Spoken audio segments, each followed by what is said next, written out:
마태복음 25장 13절 말씀을 봉독하겠습니다. 그런즉 깨어 있으라. 너희는 그 날과 그 시를 알지 못하느니라. 그런즉 깨어 있으라. 이런 제목으로 말씀드리겠습니다. 지난 10월 7일은 유대인들에게는 안식일이었습니다. 유대인들은 안식일에는 일을 하지 않기 때문에 많은 부분에 있어서 소홀한 모습을 보이곤 합니다. 그래서 안식일의 새벽녘은 이스라엘 군의 경계가 가장 취약한 시점이 될 수도 있는 겁니다. 그런데 그런 안식일 새벽에 팔레스타인의 가자 지구를 통치하고 있는 무장 정파 하마스가 이스라엘에 대한 대대적인 기습 공격을 감행을 했습니다. 이 하마스는 이스라엘 남부와 중부 지역에 약 5,000발의 로켓을 발사했습니다. 원래 이스라엘에는 아이언돔이라고 해서 날아오는 미사일들을 요격하는 시스템이 갖추어져 있었습니다. 90% 이상의 명중률, 요격률을 갖는 굉장히 훌륭한 방어체계라고 합니다. 그런데 이번에 하마스는 단시간에 5,000발의 로켓을 비오듯 쏟아부었단 말입니다.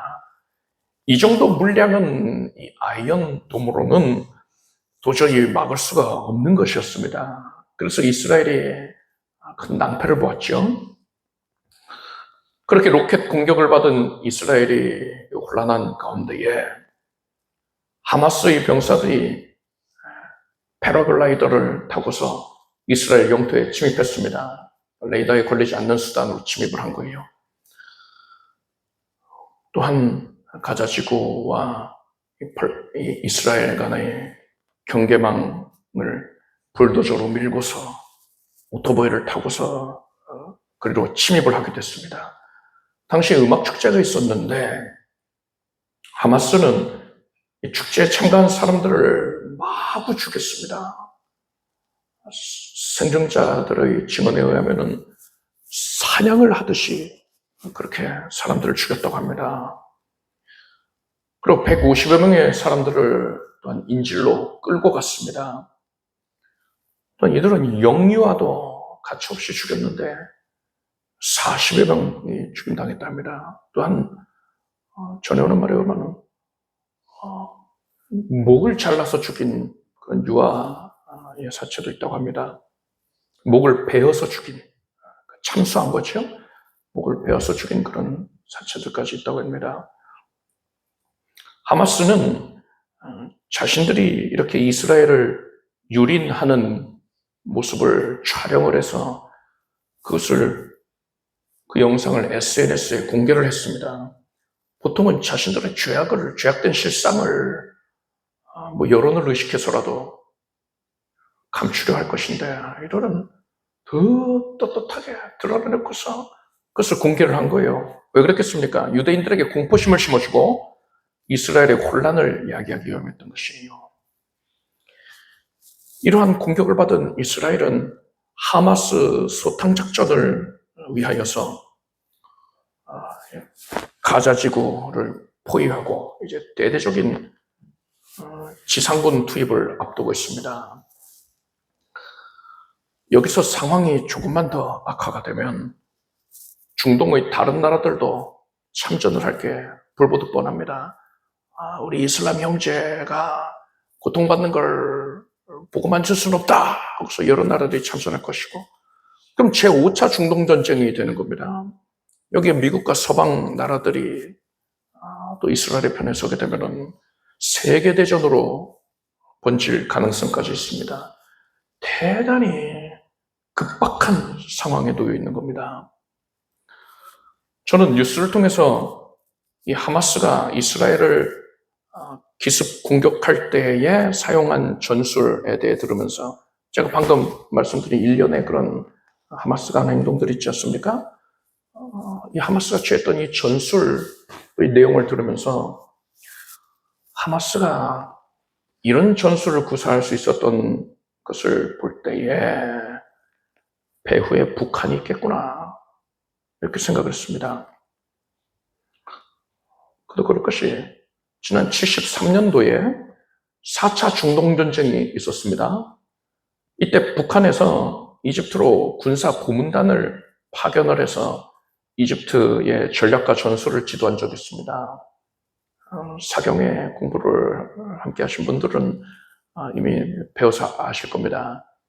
이때에 북한이 군사 고문단만 파견한 게 아니라 또 공군 비행 조종사들까지도 파견을 했다고 합니다. 당시에 중동 국가들이 많은 돈을 들여서 소련에서 무기를 사왔지만, 그러니까 당시로서는 이 최첨단 무기들을 갖추고 있는 겁니다. 그것을 운용하는 데에는 이들이 전술적으로 무척이나 미흡한 상태였습니다. 그래서 이스라엘에 매번 크게 패하곤 했던 것입니다. 그래서 이집트가 당시에 이제 중동 지역의 맏형님 역할을 하고 있었는데, 이 이집트가 이번에는 꼭 승리를 하려고 실전 경험이 많은 북한의 도움을 요청했던 거예요. 북한은 달러를 벌 수 있는 일이면 뭐든지 하는 나라입니다. 마약까지도 제조를 하고 위조 달러까지도 찍어내고 있죠. 그래서 북한이 옳다구나 하고서는 가서 도와준 거예요. 이 전쟁에서 북한은 욤키푸르, 즉 이스라엘의 대속죄일을 침공일로 잡았습니다. 대속죄일에는 이스라엘의 방비가 또 허술해질 수가 있으니까요, 그때를 공략을 한 겁니다. 북한은 항상 이래요. 당시에 이스라엘은 시나이 반도를 점령하고 있었는데, 이집트가 이 수에즈 운하를 건너오지 못하게 하기 위하여서 모래로 덮인 방어벽을 구축하고 있었습니다. 이 방어벽의 효과가 대단했다고 합니다. 만약에 적의 포탄이 날라와가지고 방어벽을 때리면은요, 이 포탄으로 맞은 그 충격이 누적이 되면은 이 방어벽이 무너지지 않겠습니까? 그런데 이 모래 방어벽은요, 포탄을 맞으면 함몰이 됩니다. 함몰이 되면 조금 있어서 주변에 모래들이 흘러와서 함몰된 부위를 메꿔버리는 거예요. 자가치유가 되는 겁니다. 그래서 이집트 군대가 이스라엘의 이 모래 방어벽을 뚫는 것은 불가능해 보였어요. 단시간에 뚫는 건 불가능해 보였습니다. 적어도 이틀은 잡아야 된다. 총공격을 하더라도 이틀 동안은 막을 수 있다. 그래서 공격을 당하더라도 이스라엘 측에서는요, 이틀이면 뭐 전차 부대를 보낼 수가 있으니까요. 그래서 이 수에즈나 경계선을 넘어서지는 못하게 할 자신이 있다, 이렇게 이스라엘이 생각하고 있었는데, 이때 북한의 전략가들이 기발한 아이디어를 냈습니다. 바로 물대포를 이용하는 것이었어요. 고압의 물대포를 이용해서 물을 쏘아대는 겁니다.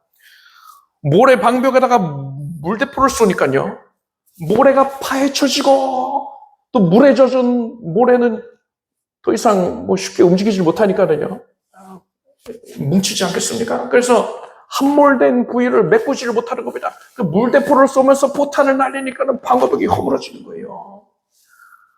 수에즈 운하에 물이 풍족하잖아요. 그러니까 물을 끌어다 쓰는 것도 전혀 어려움이 없습니다. 이 작전이 이 세계 전쟁사에서도 대단히 창의적인, 효과적인 전술로 인정을 받고 있어요. 이런 걸 보면 북한 사람들이 참 머리가 좋습니다. 이렇게 북한의 지도를 받은 이집트 군대의 공격으로 인해서 이스라엘군은 전쟁 초기에, 이 4차 중동전쟁 당시에 초기에 큰 곤욕을 겪기도 했습니다. 훗날에 남한으로 귀순을 한 북한 특수부대 출신 병사가 바로 이때 이 전술을 북한에서 전수한 것이다 라고 증언을 했어요. 그리고 북한도 공식적으로 자랑을 합니다. 자신들이 4차 중동전쟁에서 이집트가 초반에 그렇게 우세를 점하는 데 아주 절대적인 역할을 감당했다 하고서는 자랑을 했어요. 며칠 전 뉴스를 보니까 이번에 하마스가 이스라엘을 기습할 때에 북한제 무기를 사용한 것이 확인되었다고 합니다. 그리고 하마스는 또 가자지구 내에 땅굴을 거미줄같이 파놓았는데 여기에도 이 북한의 땅굴 파는 기술과 노하우가 사용됐다 그래요. 북한이 별거를 다 수출하는 겁니다. 실제로 지난 2014년에는 북한이 헤즈볼라와 또 하마스에다가 무기를 공급하려고 배에다가 싣고 가는 게 적발이 됐어요. 태국에서 적발이 됐단 말입니다. 현재 북한은 자신들을 향한 이런 국제사회의 의심의 눈초리에 대하여서 자신들은 하마스와 아무 관계가 없다고 그렇게 극구 부인하고 있습니다. 왜 그럽니까? 지금 이 하마스의 이런 만행, 이 사건의 원흉으로 북한이 지목이 되면은 이스라엘이 절대로 가만 안 둡니다. 또 미국이 가만 안 둔단 말이에요. 그러니까 몸을 사리고 있는 겁니다. 그렇지만 미국의 전문가들은 북한이 하마스의 배후에 있다는 것을 기정사실로 받아들이고 있어요. 배후라고 말하기까지는 너무 거창하고요. 북한이 적극적으로 쓰임을 받은 거죠. 구체적으로는 뭐 이란이 하마스에게 자금 지원을 하지 않았겠느냐. 그리고 북한은 돈 받고서 기술과 무기를 제공했을 것이다. 이렇게 판단이 되는 것이지요. 앞서 이 하마스는 이스라엘의 방비가 느슨해지는 이 안식일 새벽에 기습하였다 했습니다. 이럴 때 북한은 상대가 방비를 가장 느슨하게 하고 있다고 생각되는 그 시점에 공격하는 것을 즐겨합니다. 6.25 전쟁 때도 마찬가지였어요. 당시에 남한의 전군이 비상대기 상태였습니다. 북한의 군사 동향이 심상치 않다. 남침할 것 같다. 이러한 정보가 있었기 때문에 전군이 비상경계태세를 갖추고 있었어요. 그런데 아무리 시간이 지나도 이상 징후가 더 이상 보이지는 않는 겁니다. 그리고 농번기가 되었어요. 당시 우리나라는 농업국가 아니었습니까? 그러니까 농가마다 이 노동력이 너무나 부족한 거예요. 그래서 농번기가 되면은 장병들을 농번기 휴가로 내보내주곤 했단 말입니다.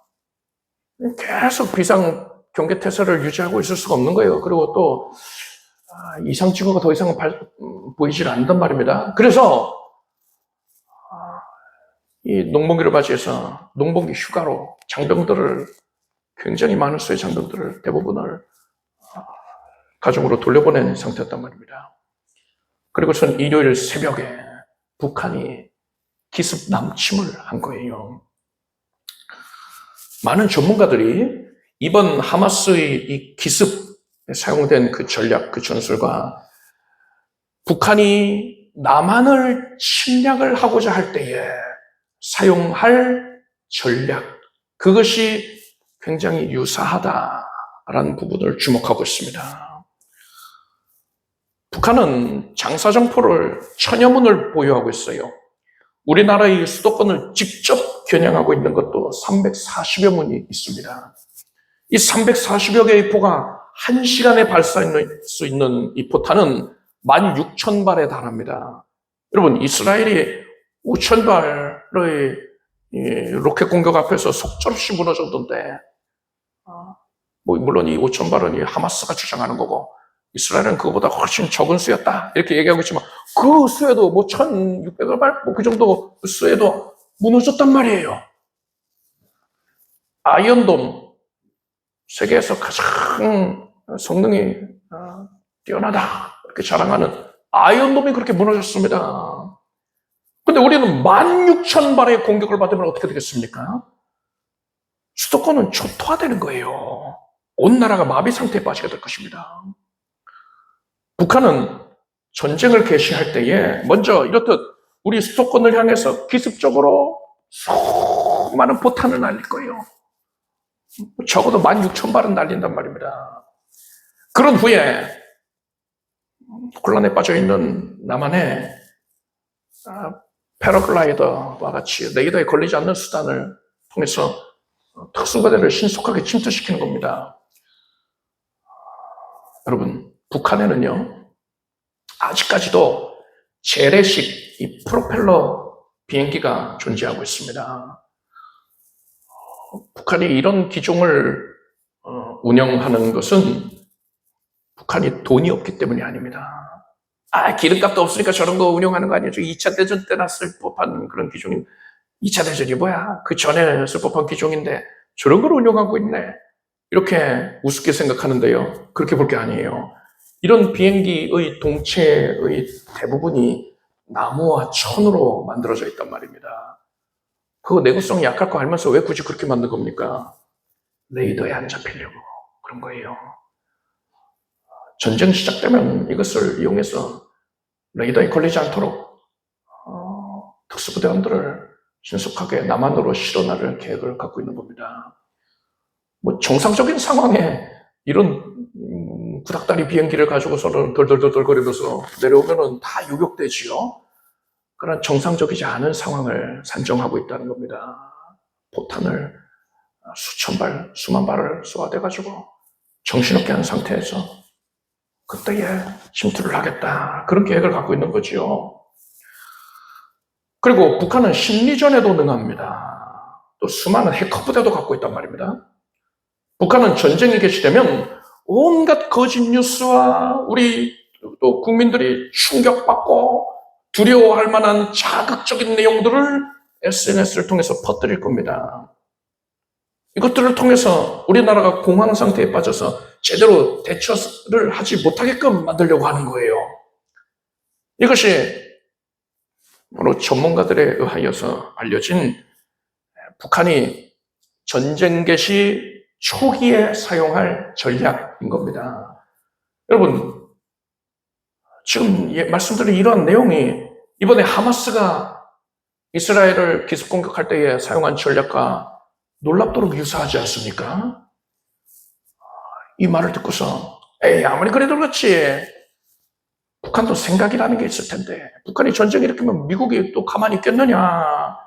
그러니 북한이 미국 눈치를 보아서라도 함부로 전쟁 시작할 수는 없을 거야.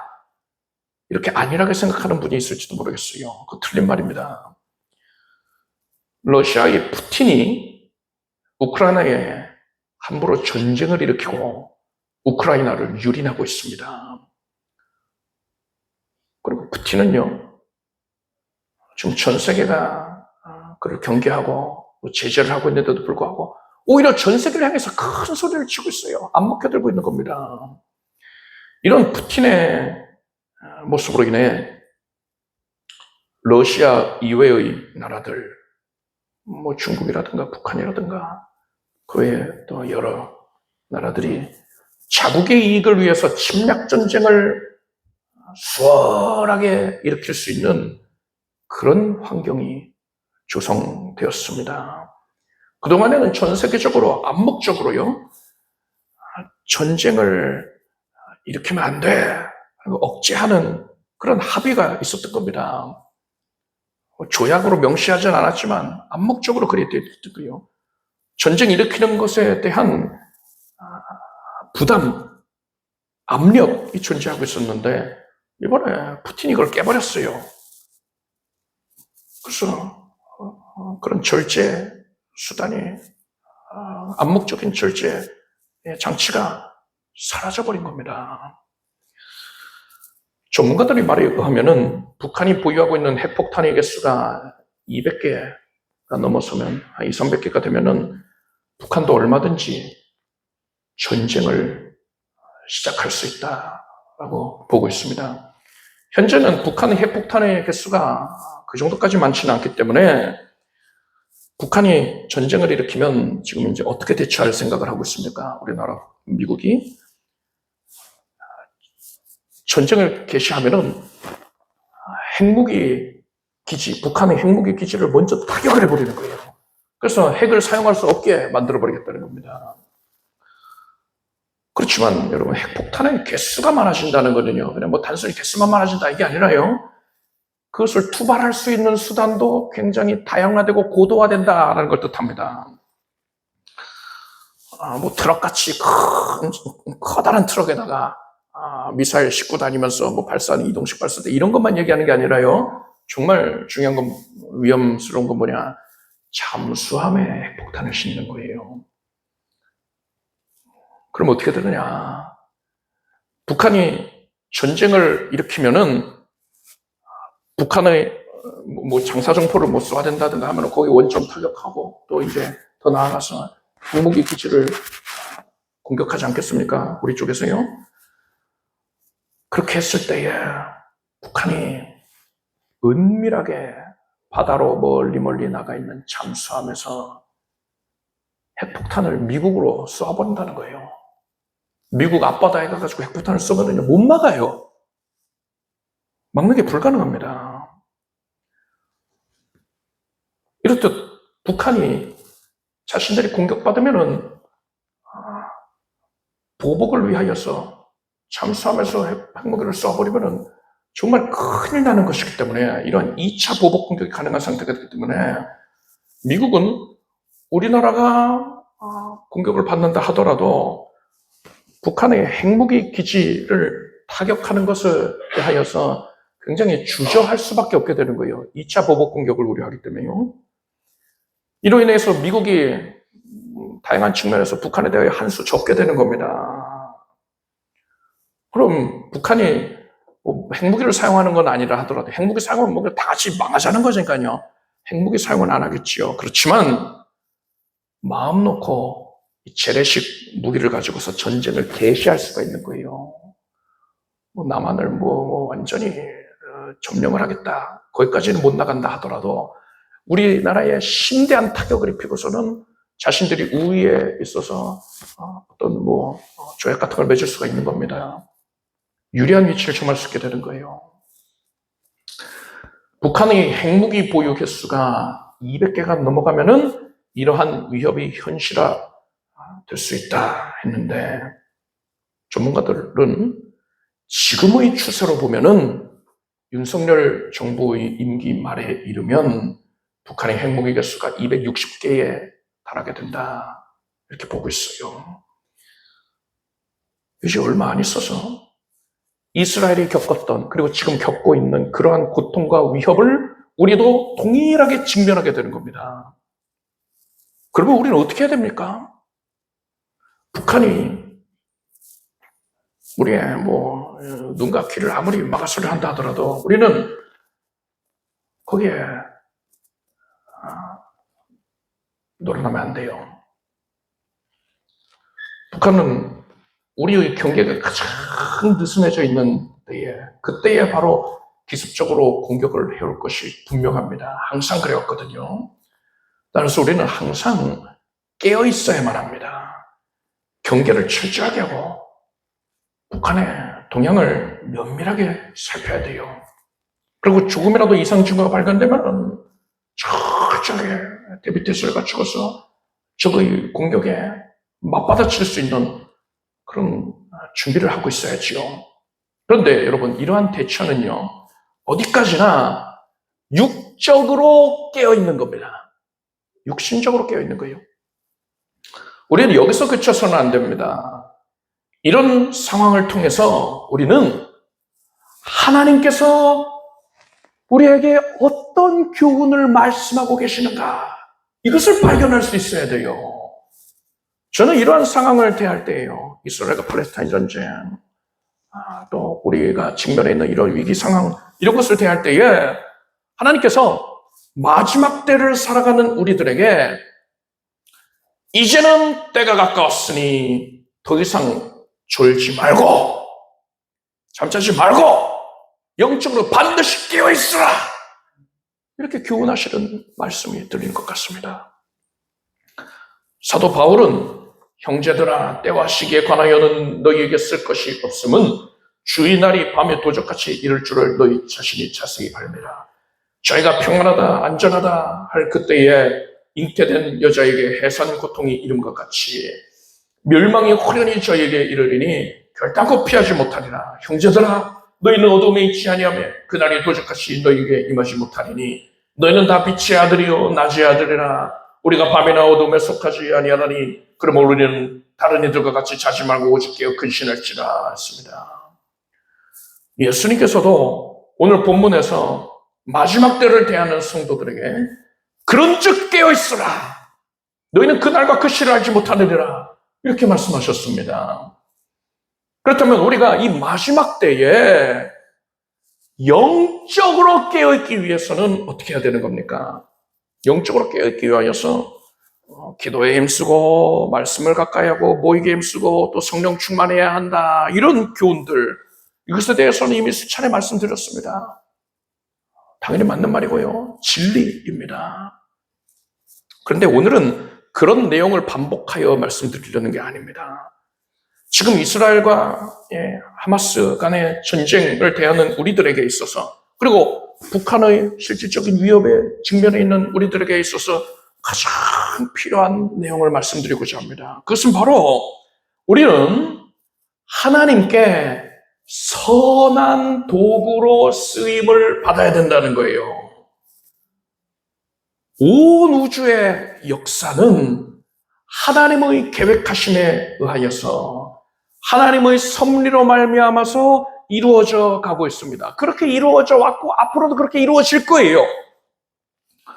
오늘날 이스라엘과 이 하마스가 전쟁을 하고 심지어 이 사태가 중동전쟁으로 더 나아가 세계대전으로 번질 수 있는 이런 위기에 처하게 된 것도 넓게 보면 이것은 다 하나님의 섭리의 일부라고 볼 수 있는 것입니다.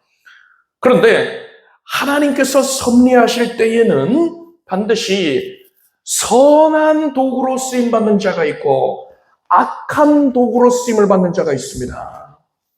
선한 도구는 하나님의 뜻을 깨닫고 하나님의 뜻에 순종해서 하나님의 계획이 이루어지는 데에 쓰임을 받는 자입니다.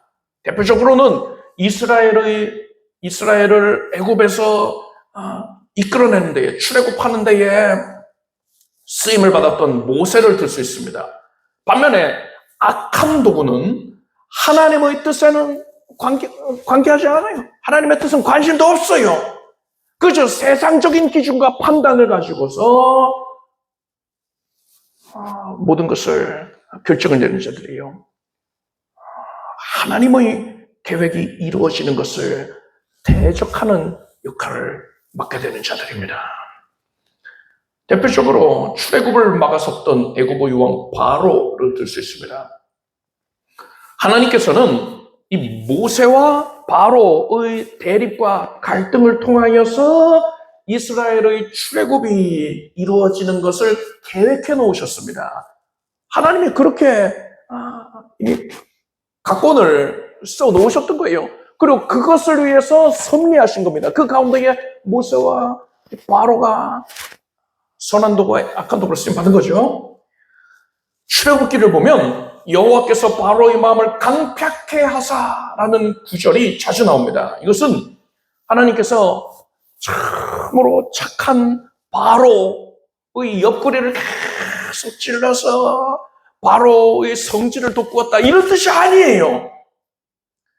바로가 원래 악해서 하나님의 섭리를 대적하는데 하나님께서 그것을 절제시키지 않았다는 겁니다. 사람은 다 악해서, 다 양 같아서 제 길로 간단 말입니다. 하나님을 대적하는 길로 간단 말입니다. 하나님이 그걸 막아주시지 않으면 사람은 악한 길로 치우칠 수밖에 없는 거예요. 그런데 하나님께서 이 바로에 대해서는 그 악함이 발현되는 것을 절제시키지를 않았다. 그래서 악한 도구로 쓰임받게 하셨다는 겁니다. 자기 악함으로 그렇게 악을 행한 거예요. 모세와 바로 둘 다 하나님께 쓰임을 받았다라고 말할 수 있지 않습니까? 그런데 모세는 복을 받았고 바로는 심판을 받았습니다. 하나님께서 선한 도구로 쓰임받은 자에게는 은혜를 내리시고 악한 도구로 쓰임받은 자는 반드시 심판을 내리시는 것입니다. 선한 도구로 쓰임을 받기 위해서는 먼저 하나님의 뜻을 깨달아야 한다라고 했습니다. 여러분, 하나님은 이스라엘에 대해서 어떤 계획을 갖고 계십니까? 사도 바울은 이렇게 말했어요. 그러므로 내가 말하노니 저희가 넘어지기까지 실족하였느뇨. 그럴 수 없느니라. 저희의 넘어짐으로 구원이 이방인에게 이르러 이스라엘로 시기당게 함이니라 했어요. 형제들아, 너희가 스스로 지혜 있다 함을 면키 위하여 이 비밀을 너희가 모르기를 내가 원치 아니하노니 이 비밀은 이방인의 충만한 수가 들어오기까지 이스라엘의 더러는 완악하게 된 것이라. 그리하여 온 이스라엘이 구원을 얻으리라. 기록된 바 구원자가 시온에서 오사 야곱에게서 경건치 않은 것을 돌이키시겠고 내가 저희 죄를 없이 할 때에 저에게 이루어질 내 언약이 이것이라 함과 같으니라 했습니다. 이게 무슨 말입니까? 이스라엘이 구약시대로부터 여호와 신앙을 지켜왔는데 예수님이 이 땅에 오시니까 약속된 대로 메시아를 하나님이 보내주신 것인데 이스라엘 사람들은, 이 유대인들은 예수님이 메시아이신 것을 부인하고 십자가에 못 박아 죽였습니다. 이로써 이스라엘은 선민의 지위를 상실하게 됩니다. 그리고 구원이 이스라엘에서 이방인에게로 넘어가게 되었습니다. 그렇기 때문에 이스라엘 입장에서 볼 때에 이방인인 우리들이 오늘날의 구원을 얻게 된 거예요. 그리고서 이제 머지않아서 예수님께서 공중에 재림하시면 휴거 사건이 있을 것입니다.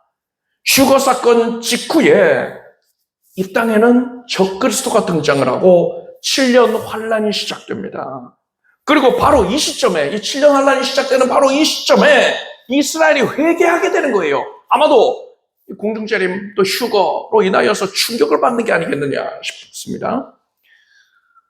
자신들이 죽인 예수님이 진정 메시아이셨구나, 이것을 깨닫고서는 이스라엘 사람들은 애통해하며 회개하는 것입니다. 예수님을 구세주로 영접하게 되는 거예요. 이스라엘 내에서 대대적인 회개 운동이 일어나게 되는 것이고 이로써 이스라엘은 옛적 그 선민의 지위를 회복하게 되는 것입니다. 그리고 하나님께서는 이스라엘 중에서 14만 4천 명을 선발하셔서 그들을 7년 환란기의 복음 전도자로 사용하시는 겁니다. 이것이 계시록에 나오는 14만 4천 명의 의미인 것이고 이방인의 충만한 수가 찰 때까지 이스라엘이 완악하게 되었다는 말씀의 의미인 것입니다. 하나님께서는 인류 구원을 위하여서 이러한 계획을 세워 놓으셨던 겁니다. 그리고 하나님께서는 바로 이 계획을 이루시기 위하여서 오늘날에 섭리하고 계시는 거예요. 그런데 마귀는 하나님의 구원 계획을 적극적으로 방해하고 있습니다. 그게 마귀의 본성이지요. 마귀는 이스라엘이 구원 얻는 것을 원치 않아요. 그리고 이스라엘이 7년 환란 중에 복음을 전하는 것도 마음에 들지 않는단 말입니다. 그것도 막고 싶어요. 그래서 마귀는 오늘날에도 이스라엘을 없애기 위해서 애쓰고 있는 겁니다. 2차 대전 때에 나치의 유대인 박멸 정책이 그래서 비롯된 거예요. 중동 전쟁이 그래서 일어난 것입니다. 그 영적인 배후를 우리는 알 수 있어야 돼요. 마귀는 이렇듯 이스라엘을 없애기 위해서 애써왔지만 하나님께서는요, 마지막 때에 이스라엘을 사용하시기 위하여서 각별하게 섭리해 주셨습니다. 1차, 2차 세계대전을 통해서 오히려 팔레스타인 땅에 이스라엘 나라가 건국되게 해주셨어요. 그리고 주변국들이, 그러니까 중동 나라들이 이스라엘을 지중해로 몰아넣어버리자 하고 전쟁을 일으켰잖아요. 그 중동 전쟁이잖아요. 그 가운데에서도 연약했던 이스라엘이 압도적인 승리를 거두게 해주셨단 말입니다. 오늘날의 이스라엘은요, 분명 예수님을 믿지 않고 있습니다. 이단의 괴수 정도로 여기고 있어요. 그렇지만 그런데도 불구하고 하나님께서 이스라엘을 지켜주고 계시고 이스라엘을 위해서 각별하게 섭리하고 계시는 이유가 뭡니까?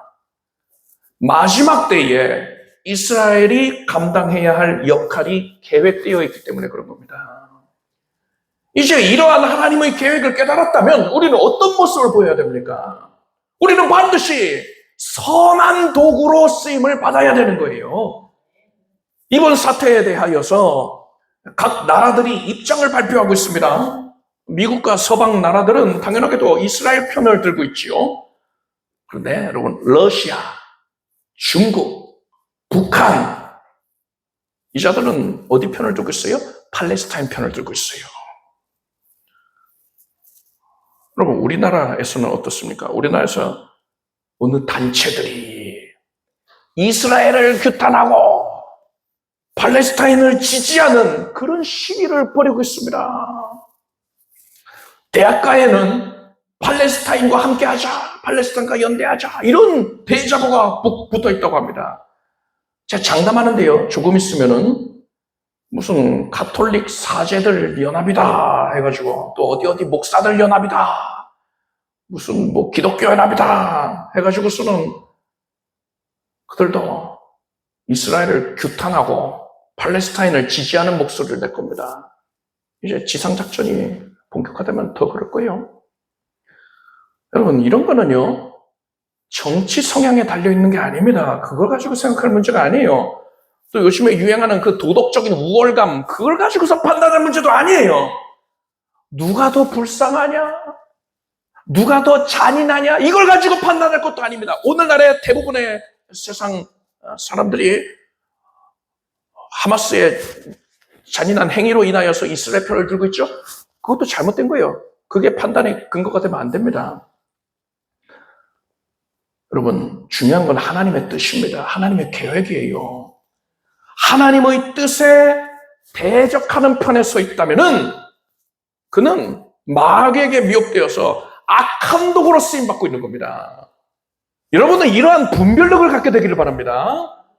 하나님께서는 이 아모스서 9장 15절에서 내가 저희를, 그러니까 이스라엘을 그 본토에 심으리니 저희가 나의 준 땅에서 다시 뽑히지 아니하리라. 이는 내 하나님 여호와의 말씀이니라 하셨습니다. 이스라엘이 뽑힙니다. 바벨론에 의해서도 뽑혔지요. 또 로마에 의해서도 뽑혔습니다. 그런데 하나님이 다시 심으시겠다는 거예요.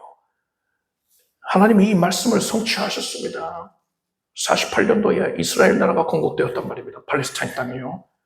정말 기적적인 얘기지요. 그리고 하나님께서 뭐라고 하셨습니까? 내가 저희를 그 본토에 심으리니 저희가 나의 준 땅에서 다시 뽑히지 아니하리라.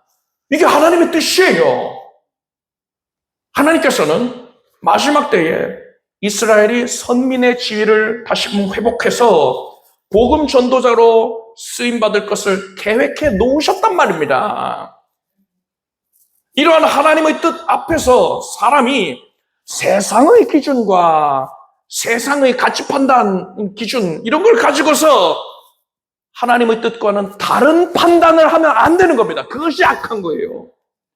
지혜로운 게 아니고 도덕적으로 우월한 것도 아니에요. 그저 악한 겁니다.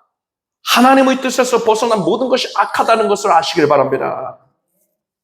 예수님께서 마지막 때의 징조에 대하여서 이렇게 말씀하셨습니다. 민족이 민족을, 나라가 나라를 대적하여 일어나겠고 처처의 기근과 지진이 있으리니 이 모든 것이 재난의 시작이니라.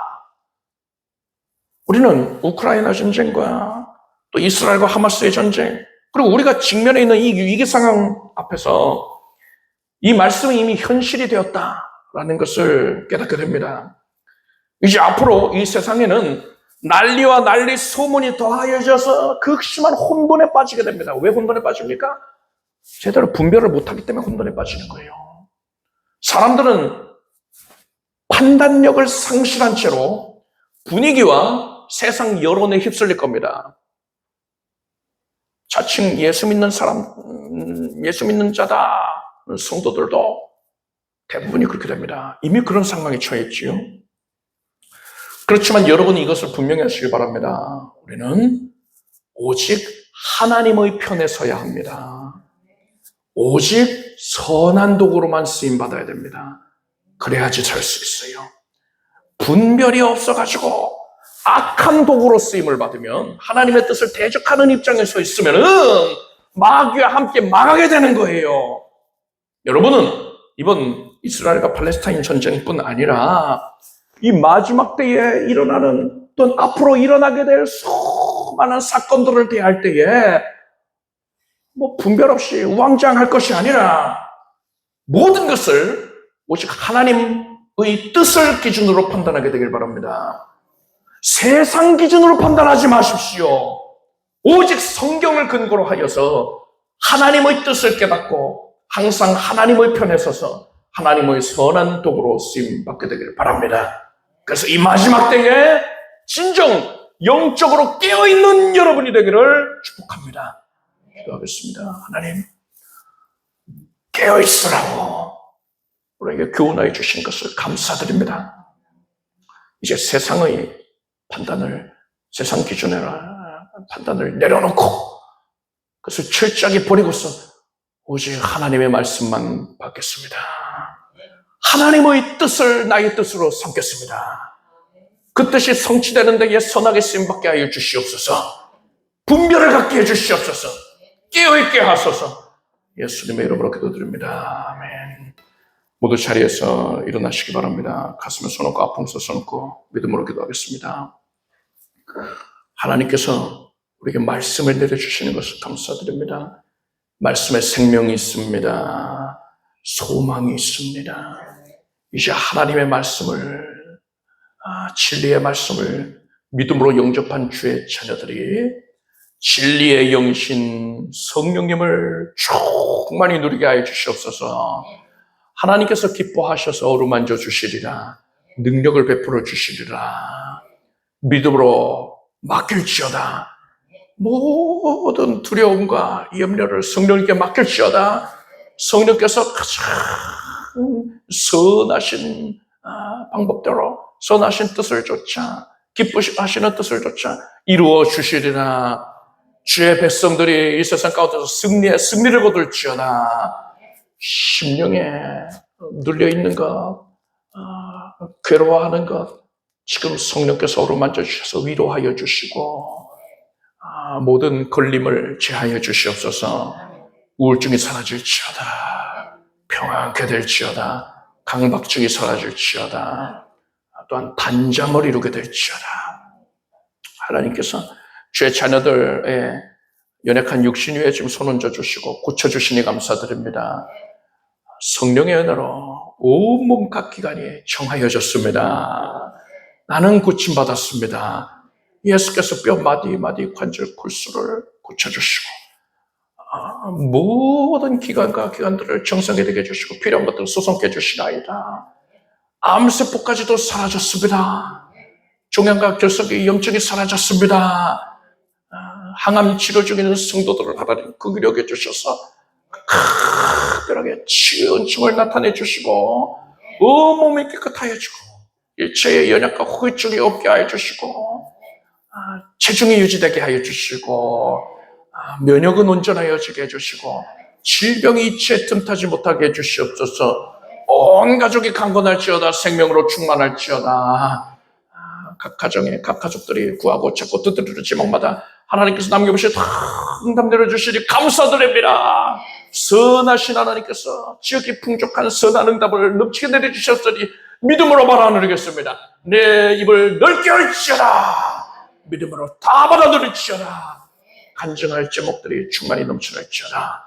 예수님의 이름으로 기도드립니다. 믿음대로 될지어다. 하나님께 박수 올리겠습니다. 자리에 앉으십시오. 준비하신 예물을 정성된 마음으로 하나님께 드리겠습니다. 드리신 예물을 위해 축복 기도하겠습니다. 하나님 감사드립니다. 하나님의 은혜의 말씀의 역사로 인하여서 우리가 살아갑니다. 기뻐합니다. 성도님께 영광을 올려드립니다. 즐거워하는 마음으로 자원작정한 마음으로 예물을 올려오나니 하나님께서 아름답게 여겨주시옵소서. 주의 백성들의 삶이 크게 윤택하여져서 번성하여져서 하나님께 작정자원하여 열심으로 헌신하고 하나님 나라의 일익을 감당케 해 주시옵소서. 선한 도구로 쓰임받게 해 주시옵소서. 예수님의 이름으로 기도드립니다. 아멘. 우리 주 예수 그리스도의 무함하신 은혜와 하나님 아버지의 사랑과 성령님의 교통하심이 오직 주 하나님의 뜻에 순종하기를 선한 도구로 쓰임받기를 사모하는 사랑하는 주의 백성들 위해 영원토록 함께 없시기를 축원합니다.